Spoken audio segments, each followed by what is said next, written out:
এ ছিল চমৎকার এক সুন্দরী তরুণী। নিয়তির ভুলেই যেন এক কেরানির পরিবারে তার জন্ম হয়েছে।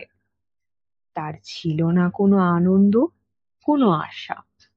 পরিচিত হবার, প্রশংসা পাওয়ার, প্রেম লাভ করার এবং কোনো ধনী অথবা বিশিষ্ট লোকের সঙ্গে বিবাহিত হওয়ার কোনো উপায় তার ছিল না।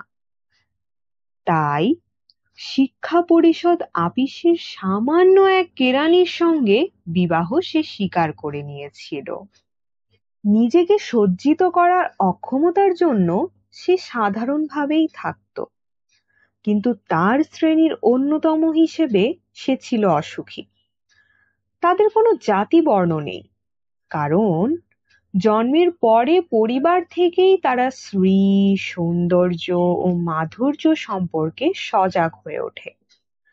সহজাত চাতুর্য, প্রকৃতিগত সুরুচি আর বুদ্ধির নমনীয়তাই হলো তাদের আভিজাত্য, যার ফলে অনেক সাধারণ পরিবারের মেয়েকেও বিশিষ্ট মহিলার সমকক্ষ করে তোলে।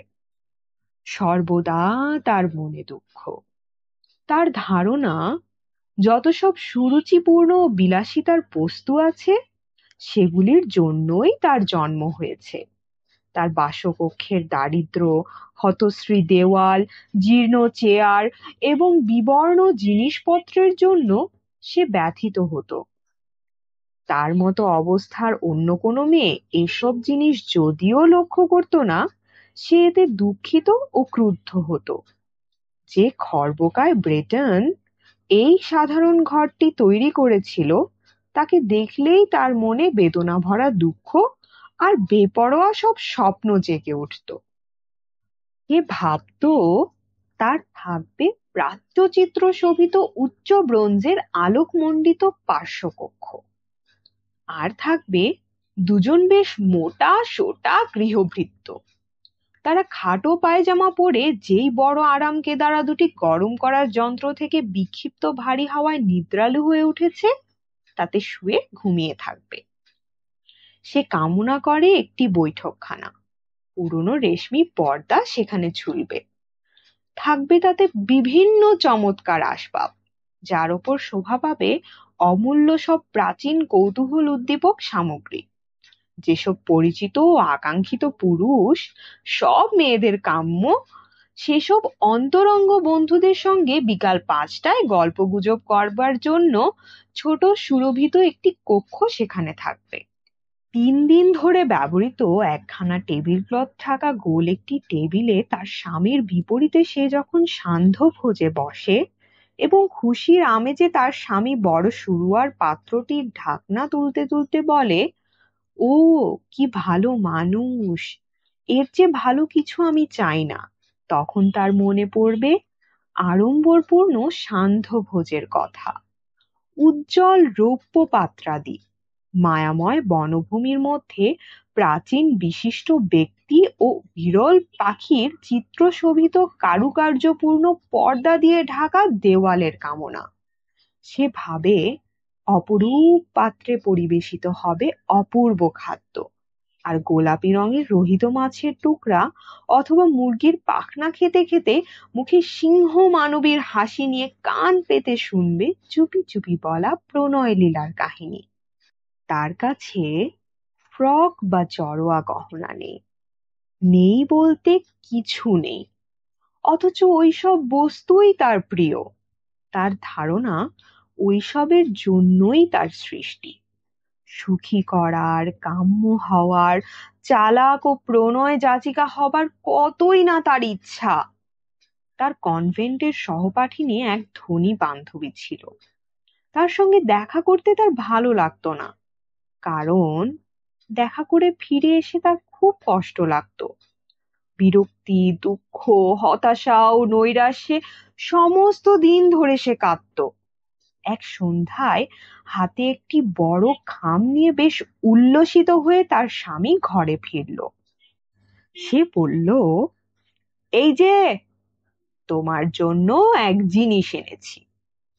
মেয়েটি তাড়াতাড়ি খামটি ছিঁড়ে তার ভেতর থেকে একখানা ছাপানো কার্ড বের করলো। তাতে নিচের কথাগুলি মুদ্রিত ছিল: জনশিক্ষামন্ত্রী ও মাদাম জর্জ রেমপন্নু আগামী 18ই জানুয়ারি সন্ধ্যায় তাহাদের নিজ বাসগৃহে মসিয়ে ও মাদাম লুইসেলের উপস্থিতি কামনা করেন। তার স্বামী যেমন আশা করেছিল তেমন ভাবে খুশি হওয়ার পরিবর্তে মেয়েটি বিদ্বেষের ভাব নিয়ে আমন্ত্রণ লিপিখানা টেবিলের উপর নিক্ষেপ করে। বিড়বিড় করে বলে, ওখানা নিয়ে তুমি আমাকে কি করতে বলো? কিন্তু লক্ষ্মীটি, আমি ভেবেছিলাম এতে তুমি খুশি হবে। তুমি বাইরে কখনো যাও না, তাই এই এক সুযোগ, চমৎকার এক সুযোগ। এটা জোগাড় করতে আমাকে অনেক কষ্ট করতে হয়েছে। সবাই একখানা চায়, কিন্তু খুব বেছে বেছে দেওয়া হচ্ছে, কর্মচারীদের বেশি দেওয়া হয়নি। সেখানে তুমি গোটা সরকারি মহলকে দেখতে পাবে। বিরক্তির দৃষ্টিতে তার দিকে তাকিয়ে মেয়েটি অধীর ভাবে বলে উঠল, ওই ঘটনার মতো একটি ব্যাপার কি করে আমি যাব বলে তুমি মনে করো? সে ওই সম্পর্কে কিছু ভাবেনি, তাই সে বিব্রত ভাবে বলে, কেন?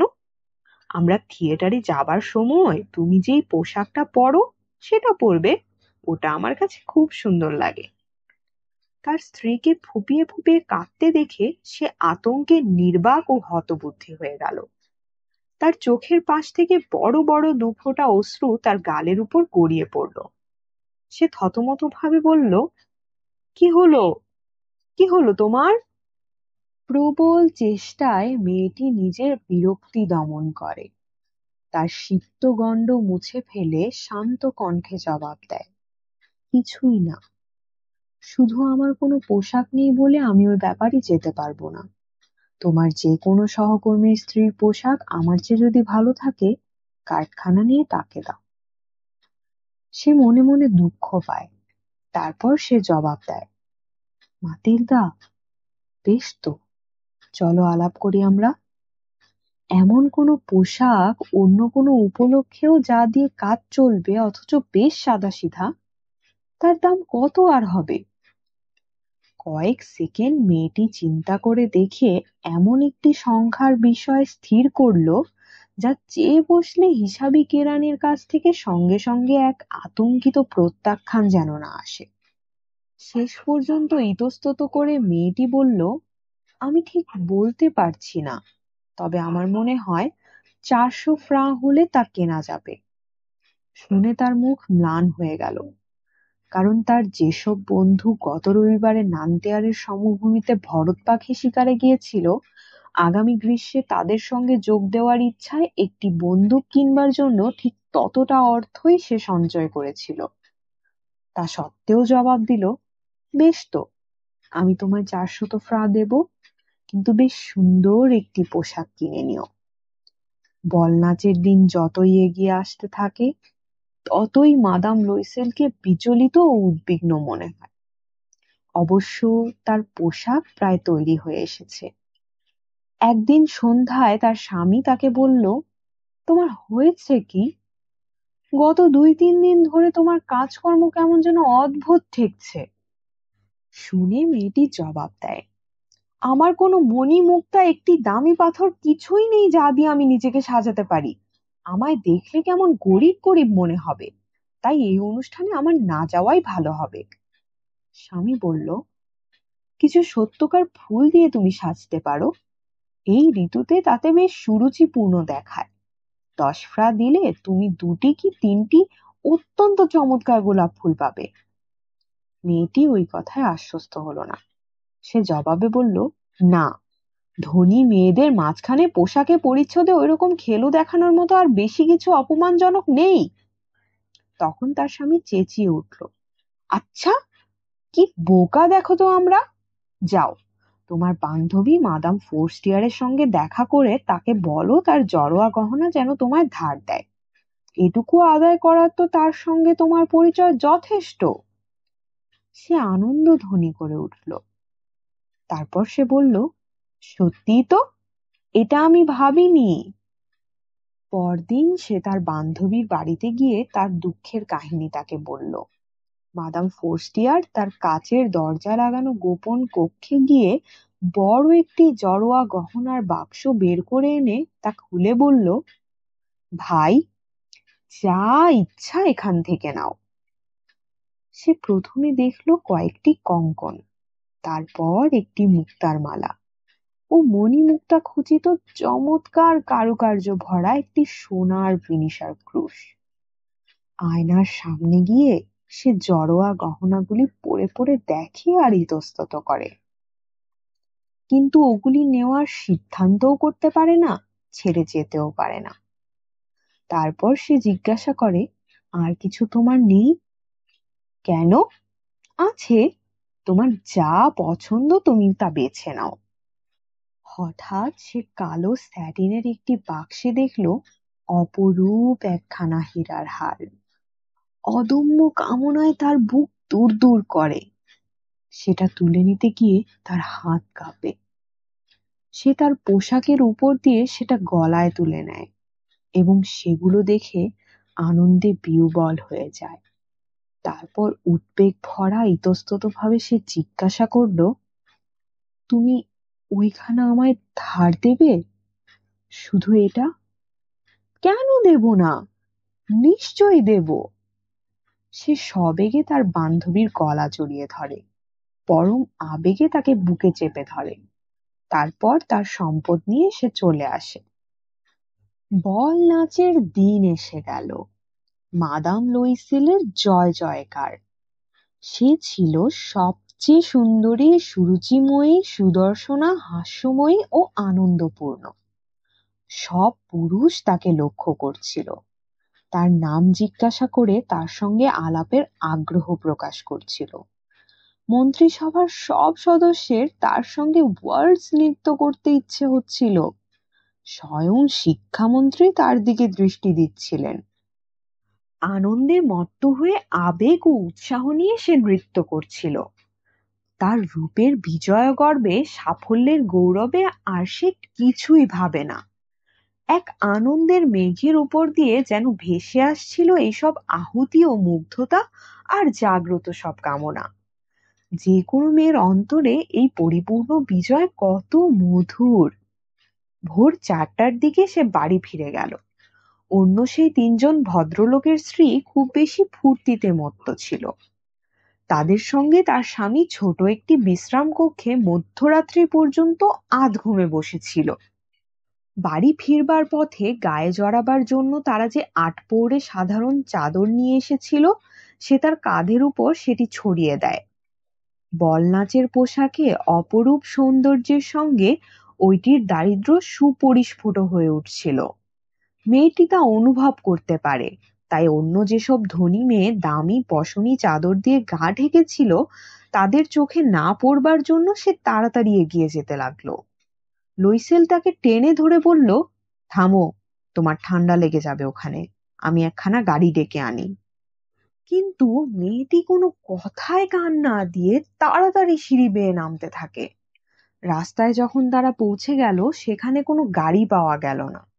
তারা গাড়ির খোঁজ করতে করতে দূরে কোনো একখানাকে দেখে তার গাড়োয়ানকে ডাকতে থাকে। হতাশ হয়ে কাঁপতে কাঁপতে তারা সিয়ার নদীর দিকে হাঁটতে থাকে। শেষ পর্যন্ত যে পুরাতন একখানা তারা পায় তা হলো সেই নিশাচর 2 যাত্রীর গাড়ি, যা প্যারিতে সন্ধ্যার পর লোকের চোখে পড়ে। তার একখানা, যে দিনে এগুলো নিজের দুর্দশা দেখাতে লজ্জা পায়। ওইখানে তাদের মার্টার স্ট্রিটে ঘরের দরজা পর্যন্ত নিয়ে গেল। তারা ক্লান্তভাবে তাদের কক্ষে গেল। মেয়েটির সব কাজ শেষ, কিন্তু স্বামীর ব্যাপারে তার মনে পড়ল যে 10টায় তাকে আপিসে গিয়ে পৌঁছাতে হবে। নিজেকে গৌরবমণ্ডিত রূপে শেষ একবার দেখার জন্য সে আয়নার সামনে গিয়ে তার গলার চাদরখানা খোলে। হঠাৎ সে আর্তনাদ করে উঠল। তার হাড়খানা গলায় জড়ানো নেই। তার স্বামীর পোশাক তখন অর্ধেক মাত্র খোলা হয়েছে। সে জিজ্ঞাসা করল, কি হয়েছে? উত্তেজিত ভাবে মেয়েটি তার দিকে ফিরে বলল, আমার আমার কাছে মাদাম ফোর্স্টিয়ারের হারখানা নেই। আতঙ্কিত ভাবে সে উঠে দাঁড়ালো। কি বললে? তা কি করে হবে? এটা সম্ভব নয়। পোশাকের ও বহির্বাসের ভাঁজের মধ্যে, পকেটের সব জায়গায় তারা খোঁজ করে, কিন্তু তা পাওয়া গেল না। স্বামী জিজ্ঞাসা করলো, ওই বাড়ি থেকে চলে আসবার সময় তা যে তোমার গলায় ছিল, তোমার ঠিক মনে আছে? হ্যাঁ, আমরা যখন বিশ্রাম কক্ষ দিয়ে বেরিয়ে আসছিলাম তখনও তা ছিল, আমার খেয়াল আছে। কিন্তু তুমি যদি ওটা রাস্তায় হারাতে, ওটা পড়বার শব্দ আমাদের শোনা উচিত ছিল। গাড়ির মধ্যেই নিশ্চয়ই পড়েছে মনে হয়। হ্যাঁ, সম্ভবত তাই। তুমি গাড়ির নম্বরটি টুকে নিয়েছিলে? না। আর তুমি কি তা লক্ষ্য করেছিলে? না। হতাশ ভাবে তারা একে অপরের দিকে তাকিয়ে থাকে। শেষ পর্যন্ত লুইসেল আবার পোশাক পরে নিল। সে বলল, আমি যাচ্ছি, দেখি যতটা রাস্তা আমরা হেঁটেছিলাম সেখানে খুঁজে পাওয়া যায় কিনা। তারপর সে গেল। মেয়েটি তার সান্ধ্য গাউন পরেই রয়ে গেল। বিছানায় শুতে যাবার শক্তি তার নেই। কোনো উচ্চাসা বা ভাবনা ছাড়াই সে একখানা চেয়ারে গা এলিয়ে পড়ে রইল। সকাল 7টার দিকে তার স্বামী ফিরে এলো। কিছুই সে খুঁজে পায়নি। সে পুলিশের কাছে ও গাড়ির আপিসে গিয়েছিল এবং পুরস্কার ঘোষণা করে একটা বিজ্ঞাপনও দিয়ে এসেছে। সে যথাসাধ্য করে এসেছে বলে তাদের মনে কিছুটা আশা হলো। ওই ভয়ানক বিপর্যয়ে মেয়েটি সারা দিন এক বিভ্রান্ত অবস্থায় কাটালো। সন্ধ্যাবেলা যখন লুইসেল ফিরে এলো, তখন তার মুখে যন্ত্রণার মলিন ছাপ। কিছুই সে খুঁজে পায়নি। সে বলল, তোমার বান্ধবীকে লিখে দিতে হবে যে হারখানার আংটা তুমি ভেঙে ফেলেছ, তাই তা তুমি মেরামত করতে দিয়েছ। তাতে আমরা ভেবে দেখবার সময় পাব। তার নির্দেশ মতো মেয়েটি লিখে দিল। 1 সপ্তাহ শেষ হওয়ায় তারা সব আশা ত্যাগ করল। বয়সে 5 বছরের বড় লুইসেল ঘোষণা করল, ওই জড়োয়া গহনা ফেরত দেবার ব্যবস্থা আমাদের করতে হবে। পরদিন যে বাক্সে ওটা ছিল, তার ভিতরে যে স্বর্ণকারের নাম ছিল, তার কাছে তারা সেটা নিয়ে গেল। সে তার খাতাপত্র ঘেঁটে বলল, মাদাম, ওই হারখানা আমি বিক্রি করিনি, আমি শুধু বাক্সটা দিয়েছিলাম। তারপর তারা সেই হারটির মতো হার খোঁজ করার জন্য তাদের স্মৃতির উপর নির্ভর করে এক স্বর্ণকার থেকে অন্য স্বর্ণকারের কাছে যেতে থাকে। দুজনেরই শরীর বিরক্তি ও উদ্বেগে খারাপ হয়ে গেছে। প্যালেস রয়্যালে তারা এমন এক হীরার কণ্ঠহার দেখলো, সেটা ঠিক তাদের হারানো হারের মতো। তার দাম 40,000 ফ্রা। 36,000 ফ্রাতে তারা তা পেতে পারে।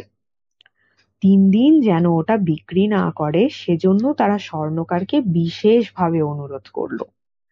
তারা আরো ব্যবস্থা করলো যে যদি ফেব্রুয়ারি মাস শেষ হওয়ার আগে ওই হারটি খুঁজে পাওয়া যায়, তারা এটা ফেরত দিলে 34,000 ফ্রা ফেরত নিতে পারবে।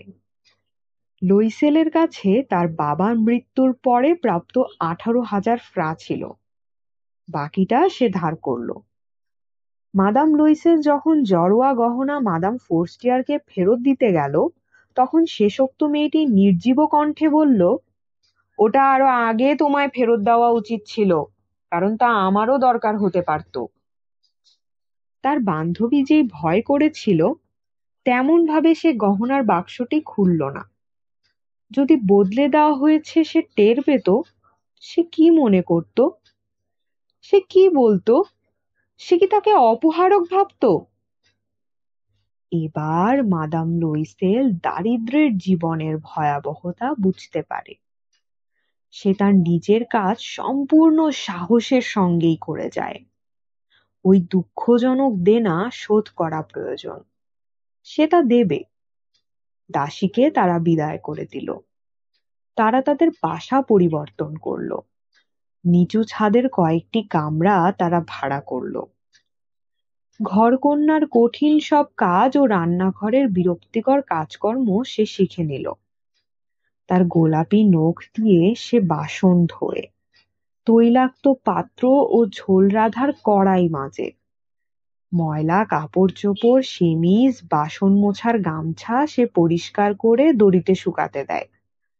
রোজ সকালে সে আবর্জনা নিয়ে রাস্তায় ফেলে। সিঁড়ির প্রত্যেক ধাপে শ্বাস নেবার জন্য থেমে থেমে সে জল তোলে। সাধারণ পরিবারের মেয়ের মতো পোশাক পরে সে হাতে ঝুড়ি নিয়ে মুদি, কষাই ও ফলের দোকানে যায় এবং তার দুঃখের পয়সার একটির জন্য পর্যন্ত দর কষাকষি করে। প্রত্যেক মাসেই সময় চেয়ে কিছু দলিল বদল করতে হয়, কাউকে কিছু শোধ দিতে হয়। তার স্বামীও সন্ধ্যাবেলা কাজ করে। সে কয়েকজন ব্যবসায়ীর হিসাবের খাতা ঠিক করে। রাত্রে এক পাতা পাতসাও হিসেবে সে প্রায়ই লেখা নকল করে। এরকম জীবন 10 বছর ধরে চলল। 10 বছরের শেষে তারা সবকিছু মহাজনের সুদ সহ প্রাপ্য নিয়ে সব ক্ষতিপূরণ করে ফেলতে পারে। তাছাড়া কিছু তাদের সঞ্চয়ও হলো। মাদাম লুইসেলকে দেখলে এখন বয়স্কা বলে মনে হয়। সে এখন গরিব গৃহস্থ ঘরের শক্ত, কর্মঠ ও অমার্জিত মেয়ের মতো হয়ে গেছে। তার চুল অবিন্যস্ত, ঘাগরা একপাশে মোচড়ানো, হাতগুলো লাল। সে চড়া গলায় কথা বলে এবং বড় বড় কলসিতে জল এনে মেঝে ধোয়। কিন্তু কখনো তার স্বামী যখন আপিসে থাকে, জানালার ধারে বসে বিগত দিনের সেই সান্ধ্য অনুষ্ঠান ও সেই বল নাচে তাকে এত সুন্দর দেখাচ্ছিল ও এমন অতিরিক্ত প্রশংসা পেয়েছিল, তার কথা সে ভাবে। যদি সে গলার সেই হাড়খানা না হারাতো তাহলে কেমন হতো কে জানে, কে বলতে পারে। কি অনন্য সাধারণ এই জীবন, আর তার মধ্যে কত বৈচিত্র্য। সামান্য একটি বস্তুতে কি করে একজন ধ্বংস হয়ে যেতে পারে, আবার বাঁচতেও পারে। এক রবিবারে সারা সপ্তাহের নানা দুশ্চিন্তা মন থেকে দূর করার জন্য সে যখন চাম্পস অ্যালিসিসে ঘুরে বেড়াচ্ছিল, হঠাৎ একটি শিশু নিয়ে ভ্রমণরতা একজন মেয়ে তার চোখে পড়ল। সে হলো মাদাম ফোরস্টিয়ার। সে এখনো যুবতী, সুন্দরী ও আকর্ষণীয়।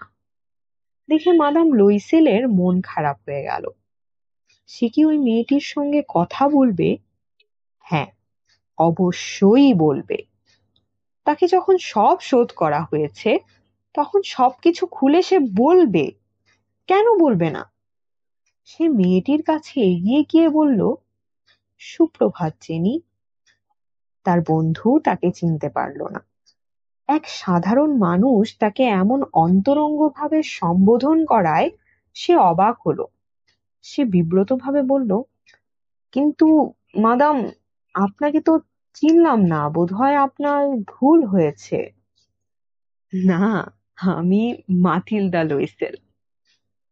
তার বান্ধবী বিস্ময়ে চেঁচিয়ে উঠে বলল, হায়, আমার বেচারি মাতিলদা! এমন ভাবে কি করে তুমি বদলে গেলে? হ্যাঁ, তোমার সঙ্গে দেখা হবার পর থেকে আমার দুর্দিন যাচ্ছে। বেশ কিছু দুঃখের দিন গেছে, আর সেটা হয়েছে শুধু তোমার জন্য। আমার জন্য? তা কি করে হলো? সেই যে কমিশনারের বল নাচের দিন তুমি আমাকে তোমার হীরার হার পরতে দিয়েছিলে, মনে পড়ে? হ্যাঁ, বেশ মনে আছে। কথা হচ্ছে সেখানে আমি হারিয়ে ফেলেছিলাম। কি বলছো তুমি? কি করে তা আমায় তুমি ফেরত দিয়েছিলে? ঠিক সেখানার মতো একটি তোমাকে আমি ফেরত দিয়েছিলাম। তার দাম দিতে 10 বছর লেগেছে। তুমি বুঝতেই পারো, আমাদের মতো লোক যাদের কিছুই ছিল না তাদের পক্ষে তা সহজ ছিল না। কিন্তু তা শেষ হয়েছে এবং সেজন্য আমি এখন ভালোভাবেই নিশ্চিন্ত হয়েছি। মাদাম ফোরস্টিয়ার তাকে কথার মাঝপথে থামিয়ে বলল, তুমি বলছো যে আমারটা ফিরিয়ে দেবার জন্য তুমি একখানা হীরার হার কিনেছিলে? হ্যাঁ, হ্যাঁ, তা তুমি খেয়াল করনি? ওই দুটি একরকম ছিল। বলে সে গর্বের ভাবে ও সরল আনন্দে একটু হাসলো। দেখে মাদাম ফোর্স্টিয়ারের মনে খুব লাগলো।